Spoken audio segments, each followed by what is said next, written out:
one of life's most challenging roles, and I would love to start with Wendy because I know you do a lot of work in mindfulness, and you've spoken about the importance of really self-care and parents really taking the time to understand how important it is to take time for themselves as well. And I would just love to hear how you're able to keep balance, and then also how you find those mindful moments when everything must be so chaotic. Yeah, I think the misnomer is that taking care of yourself looks like, quiet meditation for an hour in the morning. And it's like, no, I don't do that. It's like my kids are up, people are up. If you can do that or you have your time to yourself, but I know as a parent, finding time for yourself is a challenge. So for me, really, if little moments, it's really about little moments that if I'm working on the set all day, or even if I have a bunch of auditions and I'm coming home, I've learned a couple things. I used to just pull in the driveway and try to have just a minute or two in my car to sort of just reset, send love to my house, like just be in charge. I just got goosebumps saying that. Be in charge of the energy that I bring into the house, no matter what happened. But in the summer, my kids would run out like before I even had that 1 minute, when you pull in the driveway. It's like, oh, so now I've learned to like pull over in my neighborhood for that 1 or 2 minutes. So it doesn't have to look like this, 3-hour like self-care routine that you see in a magazine. As a parent, it's like, you know what? If I take 3 minutes and just center myself, I can go in the house in a loving way. And in my house, we do a lot of resetting. So if my boys come in and they've been fighting, we'll actually go outside. I'll say, I don't actually say back to one, but it's kind of like back to one. Hey, you know what? The house is peace and harmony. It's okay to fight. It's okay to have a problem. Let's go outside, find out what that was about. It's not saying you can't do it. Like, what's going on? Let's reset. We can all reset. We all get angry, we all have moments, but you can reset. So it's like really small moments like that throughout the day, finding ways to just take a breath, have a moment. Yeah.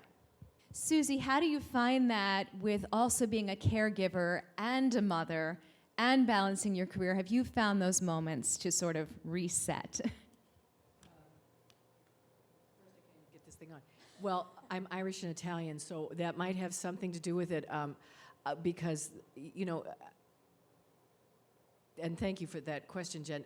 And what a great idea, Wendy, to pull over to the side before you get into your driveway. It's like, God, where were you 30 years ago? But I think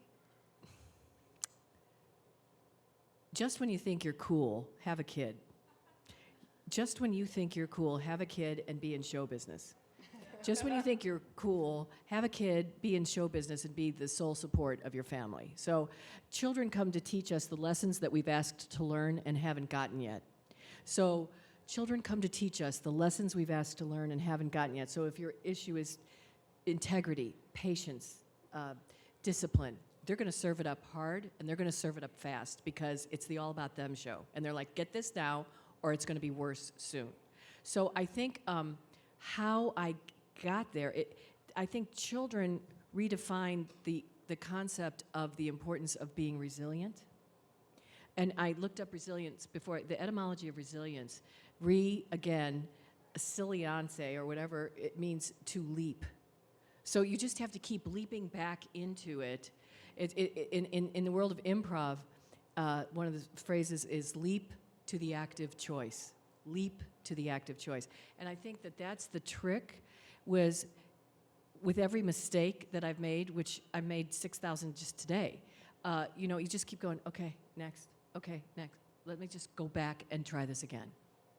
Yeah, and particularly for caregivers, there's just so much stress on you of wanting to do everything right and to always feel like you're giving. And so I think it's just so important to make sure that you're doing, especially when you're caregiving, giving yourself that self-care. And how about for our dads? We often hear about the stress on moms, but I wonder how you guys find that time for yourself as well. For me, I'm a traveling recording artist, so it's more than pulling over to the side of the road. It's taking a second at baggage claim before you get back into that mode. So, you know, it's very interesting to be able to reconnect with your family. It is realizing what it is that you have missed as much as what it is when you're present. My wife has a routine. She has things running like clockwork. And I come in there after 2 weeks been gone and come in there, why are you doing this? Why are you doing this? Change this, do that. I need to take a beat, find out what's going on, get in where you can fit in. And that has saved many, many, many of the remaining hairs that I have. So it's just, you know, realizing it's not all about, you know, manpower and you're the dad and it goes the way you say. No, the family has an energy and it has a speed and it has a communication and there are systems in place, spoken and unspoken. And so it's just getting in and fitting in and trying to add more than being a distraction when you're present. That's really excellent advice. It's hard. It's challenging. I'm not gonna hide around the truth. You know, as those of us who are more performers here, which is most of us, if not all of us, you know, you're an entrepreneur. You're running your own business, and sometimes if you're fortunate, you have a steady gig and you have a predictable schedule, and that's wonderful and hopefully fruitful. But for many of us, you know, you have auditions, and you don't know what could be next. You might be unemployed for a day, a week, a month, longer. Hopefully not too much longer, but you're plugging away with uncertainty. And in my case, my wife is also self-employed. She's a therapist, and so she knows a lot. But it's challenging because she's self-employed, and so she has her own schedule. And I'm dealing with the unpredictability of auditions, which most of us know about, that you don't know. I'm told, you know, I get requests from my wife, hey, next Thursday, can you keep that clear? And I said, well, maybe, hopefully, unless it's an audition, which I really, really want. And then sometimes I'll book out if we're traveling, if it's really important. But it's tough. So we share the responsibility of the 2-year-old and the 4-year-old boys, and that's a lot of energy. And then you know, what you said really resonates about how they're here to teach you lessons. And I thought I was resilient. I thought I was infinitely patient. I'm like, I'm a pretty patient guy. I've got a long fuse. And usually I do, but when you're sleep deprived, if you have a newborn, if you have a young one, or if they're sick or something, or you're going through potty training or something like that, I'm still in the early part of the journey, so I'm here to learn from the rest of you guys who have older ones. It's really challenging to maintain your cool and trying to be your best parent self, what I visualize myself wanting to be when you're tired, when you're impatient, when you're just losing it, and I feel myself about to snap verbally and be unkind when it's not about helping the child with what they need. It's about me trying to vent just my frustration and anger, and maybe I'm in a rush and we're going to be late. And so my wife and I have gotten pretty good about clocking when the other one needs a timeout.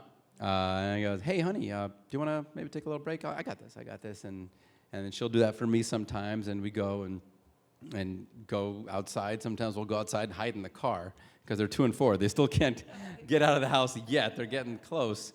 But I've done that too. I pull over before I get home when she's texting me, where are you? I'm like, okay, I'm going into that energy, and I'm coming off a good feel place. I was at a panel at SAG-AFTRA, and she's like, why are you talking about parenting? I'm the one doing all the work. I know, but I learn a lot from watching you. It's hard, and I make a lot of mistakes, and the key I try to say is, hopefully we didn't do real damage, lasting damage, and we try to apologize and do right by our children, and hopefully learn from it, and the next time, hopefully handle the situation in a way that is more constructive and less explosive.